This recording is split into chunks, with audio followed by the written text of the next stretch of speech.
time for the Chapter 49 podcast. Today is May the 20th, 2022. My name is Larry Lannan. I'm a volunteer and a communications volunteer, if you will, for Chapter 49. We represent most IRS employees in the state of Indiana. We're very glad you chose to join us on this podcast, whether you're watching on video or listening on our audio podcast. Let me bring in Duncan Giles, our chapter president, who's always with us on these podcasts. And Duncan, we got to Friday the 13th. Now, you're always worried about what happened after Friday the 13th. My understanding is you didn't break any bones, but something else happened. Yeah, Friday the 13th never bothered me. Saturday the 14th, on two different occasions, I had a fractured ankle and a fractured wrist. So no bones this time, but my HVAC decided to stop working on, 85-degree day late that night on the 14th. So my luck's still holding for Friday the 14th. Yeah, so it's always something, but at least you're intact physically and you're with us. Physically, mentally is always so. You never know. We're not going to even go there, Duncan. None of us should say anything in this day and age. Well, I want to talk about several issues today. We have lots on the agenda. The first thing I would like to ask you about is what we're seeing as an agency. We are part of that agency. I'm retired. You're still there as a chapter president and an employee of IRS in that capacity. So IRS is now beginning to bring people into the agency. We're hiring people, bringing them in. How's that going?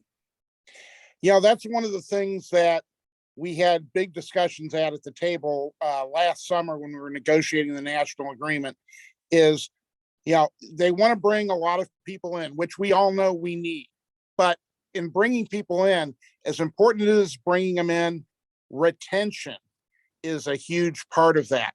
And we're having a tremendous amount of fallout all over the IRS in every business division with folks who are leaving very shortly after coming in. And it's a great concern. Fellow chapter president forwarded me something from someone who went to great lengths to explain why they were leaving, and absolutely understandable. It's just incredibly tough to learn remotely. And if we don't have the support set up for these folks, they're naturally going to leave. So it's a huge issue. Duncan, you shared with me that letter, that employee who decided to leave the service shortly after being brought on board appeared to have exactly the kind of credentials IRS would want for that job. But this person obviously kept very meticulous notes and had a several-page recitation of why he felt he had to leave and didn't really want to, but felt he had no choice. And at the crux of his issue was his frontline manager. There are two things going on here. Number one, the frontline managers haven't been bringing people in for years. They don't know how to do it, and they're clearly not doing it correctly. And I think there's a second issue, and I have a perspective on this. I was a bargaining unit employee most of my IRS career, but the last 6 years of my IRS career, I was a manager, a frontline manager. And I must tell you, I don't think the service really supports frontline managers. And this frontline manager, I think, from what I could glean, had such a heavy workload, she just could not handle everything on her plate. And these new hires just were not a priority for her. Now, that's the wrong way to look at this. So, and then, word gets around that this job of manager has so loaded with pressure and work that nobody wants to apply for the job. So then, what happens is the service hangs on to managers it probably shouldn't hang on to, because there's really nobody in line to take these jobs. So I think this is a crisis in management. What's your view on this? I wholeheartedly agree that the frontline management position is one of the toughest, if not the toughest, jobs in the service. You're getting pressure from above and below. So it's very tough. In this particular case, as I like to call it, we had a manager instead of a leader. A leader is someone who knows how to deal with people, can handle the stress, can handle the issues, knows how to delegate, knows how to help and mentor people. And from everything I was able to glean from this and what I've been able to find out subsequently, this manager is not one of them. And unfortunately, we still have quite a number of people who are put in these types of positions for their technical skills rather than their people skills. And you absolutely have to have people skills because we need more leaders. We need good leaders. And so I think that's part of this crisis that we're facing as well. Yeah, I always say that you can appoint someone to a leadership position. That doesn't mean that person is a leader, and becoming a leader is something that is not necessarily the same skill as you would have in a technical job, as you mentioned, Duncan. So I think the service has tried on occasion to try to bring people into management with at least those innate leadership skills and to try to develop them. But based on what I'm seeing, service isn't doing a good enough job. So, as you said, you were at this bargaining table. The management wanted in the worst way to try to get a system to bring people on board more quickly. Well, apparently they're doing that, but now that they're on board, if they leave right away, that really defeats the whole purpose, doesn't it? It certainly does. And I can still sit here and remember our now national VP, Doreen Greenwald, making this point over and over again that, you can bring them in, but if you're not doing what you need to do to retain these folks, it's just wasted money. And that's what's occurring. And the service, to their credit, does try. I mean, they do realize that there is an issue with, a lot of their managers' communication skills, people skills, things of that nature. So they're trying to do better, but right now it's an uphill battle and we're losing it. Well, until the service addresses this whole issue of workload and responsibilities on frontline managers, I don't think they're ever going to fix this. And I see no movement in that direction. This manager in this one case study that you and I looked at clearly was overburdened, maybe had other issues too, but was burdened to the point where even if she wanted to pay attention, she didn't have the energy or the ability because they were doing a review on her, which would be a priority for any manager. And it was just, there was so much stacked up on her plate that she couldn't spend the time or effort dealing with these new hires. So I'm hopeful, but not optimistic that something will change soon. So any final comment on this? No, I think it just, as you said, there needs to be a change, and the sooner the better that they get a system in place so they can identify people who will want to come forward and do have the skills to do the job.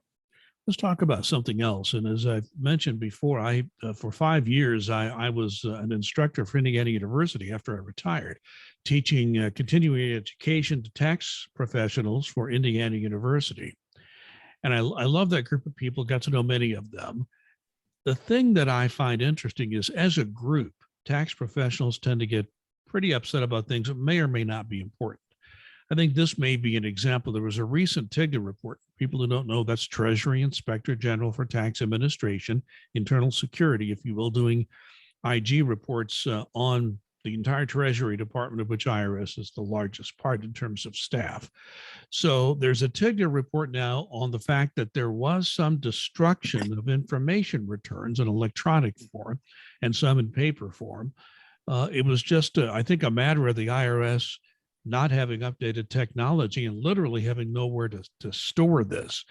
This was like 1% of all of the stored information. As I understand it, the matching program it was set up for had already been completed. So I'm not sure this was as radical a situation as some people would say. So what's your take on this destruction of information return information or data, if you will? Yeah, it's one of those things where I don't think it's a huge deal, but our response as the IRS has been, to put it politely, tone deaf. People hear about destruction of 30 million documents or returns or whatever it is, and they just start freaking out. Well, it's not something that's, like you said, it's already been cross-matched, it's already been used. We don't have the equipment to store it. So there's no harm to the taxpayers, no penalties to the taxpayers. They've made sure of that, but it's just the optics of it. And instead of, further explaining that and saying, hey, we know it sounds bad, it looks bad, but it's not as bad as it appears. This is why. It basically was a basic, yeah, we did it, and nobody's going to be harmed, so why are you worrying about it? Which is not the right way to handle this. Yeah, messaging is something. I think there are people at the IRS who do know how to do this. Unfortunately, some of the responses in a situation like this are not done by people who do understand it. There you go. So sadly, it is for people who read about this. Yes, it is a concern. The biggest concern I have coming out of this is that the IRS is so far behind in technology. Had IRS had just a little better technology set up, there would be no need for this. And that's the entire problem where, we continually go to Congress and tell them how bad our technology is. And well, we give you these tens of millions of dollars or hundreds of millions of dollars. How come you can't get it fixed? And it's the problem of trying to patch while we're still trying to do the returns and do our work and everything else. And it's almost like trying to set up a system while you're running a system, which, as any programmer will tell you, is incredibly difficult. So it's not an easy thing to do, but we still need to continue to progress and get better at it, because some of our systems that we use are still so antiquated. It's ridiculous. Well, and we could probably do a whole podcast on why the Congress lost confidence in IRS management doing technology upgrades the right way, and it's going to take even more time for IRS to get the credibility with Congress. And we, as an agency, can do that. So, as I said, that's a whole other podcast. The history there is not a pleasant one, and a case where some IRS officials didn't do things the right way, and we're still paying a price for it today. The national agreement, we've talked about this. You helped negotiate that. You were a key part of that negotiating team. And now we do know that the national agreement, after many months of already being in effect, is finally available online. How do you find it now? There are links that you can go to. If you're an NTU member, it's on ntu.org for all members. The IRS has links on their intranet. So it's out there for people who are available. The question I got and I sent out links to all Chapter 49 members. So every Chapter 49 member should have a link to the national agreement. The question I got back almost immediately, and have every single day since, is when are the paper copies coming? We all say we need better technology. We need to do this. And I still get, where are the paper copies? The paper copies now, we are hearing, should be here sometime right around the time when people are returning back to the office for phase 2. Whether that will be right at that point, shortly after, long time after, at this point, who knows? And National NTU, and certainly somebody like myself, has not been informed of that, but we do know that they are working towards getting those paper copies for folks. Yeah, just despite all the technology we want, we still lean on that paper way too much. And yeah, that's some people that they actually do take that paper copy, put the marks in it, underlying things. They have their own way of organizing a paper copy that might not be as easy to do on a PDF or a computerized version of it. So that's it. That is coming, and you'll let people know when it's available, and hopefully that will be soon. Also, connected with that, Duncan, I must tell you, I think I've said this before, recruiting management officials to be on this national agreement bargaining team each time that comes around is not an easy sell, because, to be quite frank about it, everybody in management knows you have to leave your management job, set an acting up, and you're going to have a lot of work to do when you get back. You also know that it's day and night. It's tough work if you're a management official trying to do this negotiation. It's just hard work to get it done. So it's not easy to recruit people. So it's not unusual for the management chain to honor and reward the members of that bargaining team. You pretty much have to let them know they're going to get some reward, or they wouldn't even do it. What I found interesting is that the commissioner, in a very, I think, magnanimous and positive step, not only honored and rewarded the people who were on the management side of the team, they also did that to the IRS employees who were on the union side of the negotiations. I find this a very positive step, and glad to hear that you were a part of that group being honored. I think it was a very good step by the commissioner, and it is certainly appreciated by myself and all the members of the team, for management and for NTU, that they were recognized, because this was hard work. This was one of the most interest-based contract negotiations I have ever been on, and I appreciated that. And as a matter of fact, I stated that this week to the head of their team. It's very nice to get those accolades, because I can tell you the folks from management did work hard. The folks from the union did bust their butt. The people that aren't working for the IRS, that weren't recognized, certainly retired National Vice President Jim Bailey, Director of NTU Negotiations Ken Moffitt, and National Vice President Doreen Greenwald all deserve a commissioner's, award recognition. And from what I understand, it's basically a thank you, which is appreciated, for doing this, because it was a very tough job, and it turned out well for employees, which I'm very thankful for. So I do appreciate the commissioner's effort in doing that of the lot of people.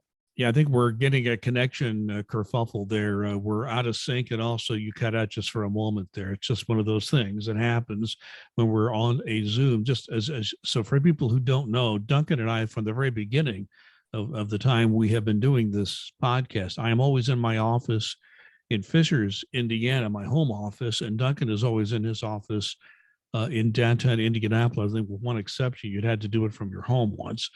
But that's why we get these connection issues. But we're making the best of it, and so far we've mostly kept everything connected. Duncan, I want to talk about COVID. We haven't talked much about it lately because there hasn't been much new. But I do know one thing: there are many campus service center locations that have had to close off sections, clean them off because a positive COVID test has happened in that area. Of course, they have a large concentration of people in those places. Now, I understand downtown Indianapolis has had a situation like that. What can you tell us? Yeah, just today, there was a situation. I want. It's not gone away. It is down, but the different variants are still out there. It has not gone away. And just today, we were alerted that someone just down the hall from me had tested positive for COVID, and they had shut down 2 rooms just down the hall from me to clean those rooms, basically give them a scrub down. Right before this podcast, I saw the cleaning crew in hazmat uniforms getting ready to do just that. So for people that think COVID is gone, you don't have to worry about it. It's no big deal. Folks, it's still out there. Please be mindful. Please be careful. Okay, and it's good to know at least the service is on it. When they find a positive case, they immediately do the cleaning, which is what we want to see. But COVID's not gone away. We do have vaccinations available. So if you do end up with COVID, your chances of having to go to a hospital or have a severe illness are down as long as you're vaccinated. Doesn't mean COVID itself still would be passed around. And once you have a positive case, you want to make sure that that workplace is safe. So that is a good thing to see. Duncan, a quick reminder to people, we talked about this in our last podcast about what's coming, the Thrift Savings Plan online shutdown. It has started, and we're still probably about 2 weeks or maybe a little less than that from the TSP once again being available as far as your account information being available online and your ability to make a change online. So just a small interregnum here to make some improvements. Yeah, so don't panic. The Thrift Savings Plan has not gone away. It's not crashed because the market's gone down, anything of that nature. This is planned maintenance. They gave plenty of warning. It'll be back up hopefully in the first week in June to full availability and more, with things like the mobile app, the different choices for options to invest in, things of that nature. So we just have to maintain the status quo, but your money's still getting invested and it's still there. And for people who are listening on just the audio only podcast, it should be okay. But those watching on video, we're still having a connection issue. So when you see Duncan talk, it's not perfectly synced. There's nothing we can do about that. It's just we've tried more than one connection on this podcast, and we're still having some of these connection issues. So I do apologize. There's really nothing more we can do about it. But let me move on to something that just came out recently. It's a General Accountability Office called the GAO. It's a congressional office that looks into federal agencies, does reports. There was a recent report on the unauthorized access of tax data. This has been an issue for many, many years, going back to the 90s when a new law was passed governing this, and basically saying that IRS employees can be fired for this transgression. GAO looked at 1,700 investigations that the IRS did on unauthorized access between 2012 and 2021. So that's about a 9-year period. Of those 1,700 cases that were looked at, 27% of them, in 27%, there was an issue where the employee in question more than likely violated the IRS policy on the unauthorized access to taxpayer records. Now, it's never good when you have this happen, and there are some certain people in politics who try to make more about this than it is. I want to just point out a couple of things.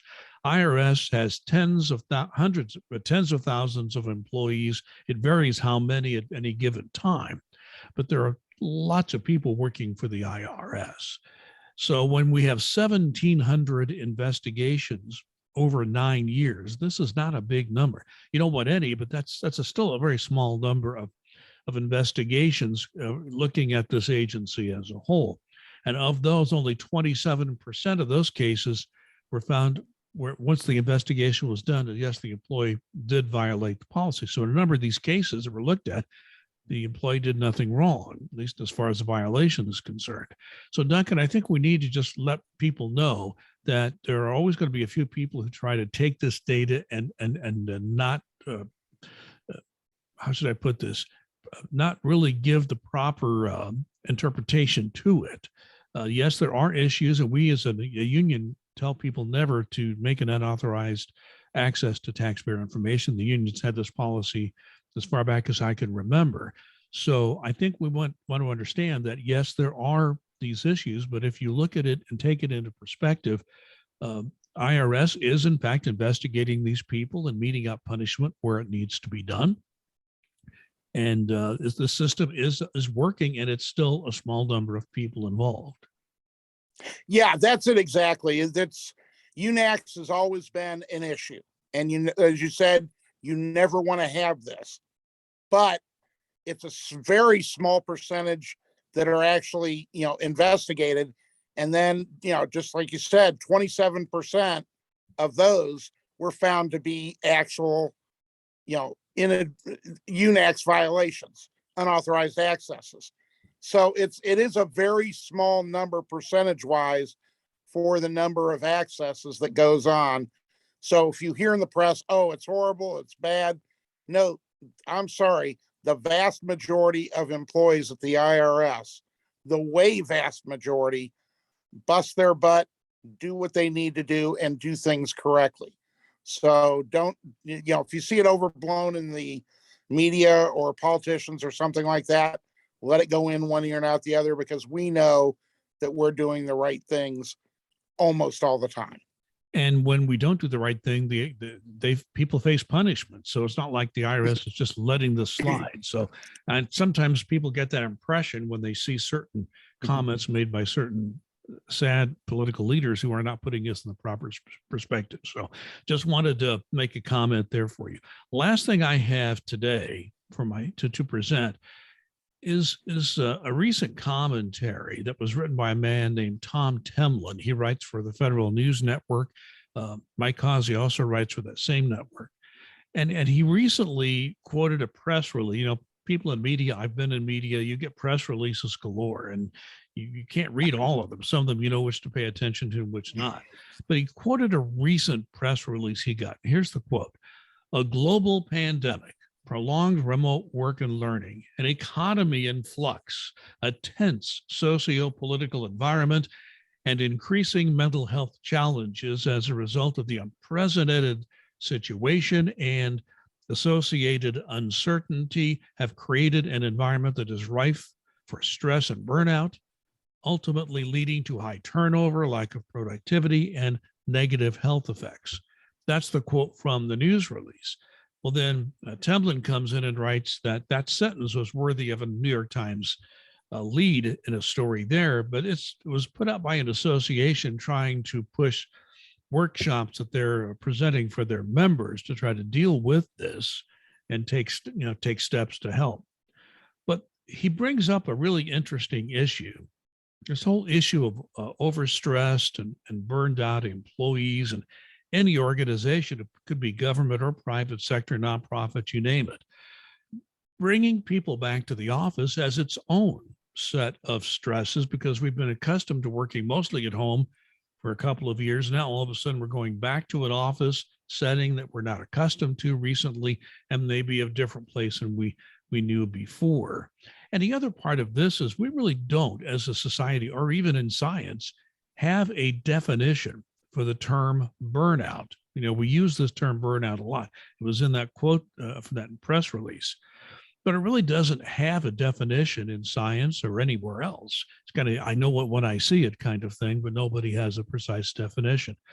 So Duncan, I think that Teblin's article brings up a very important issue that we are still facing stress. It's maybe a different kind of stress. And we've talked about this on previous podcasts, but I do think we have to think about this issue of burnout. Even if we cannot define it, it's still there. And we, as an agency and as a union, and all of us are going to work really hard to try to lessen any stress or burnout that we have, but it's still going to be a challenge. It absolutely is. It's just one of those things.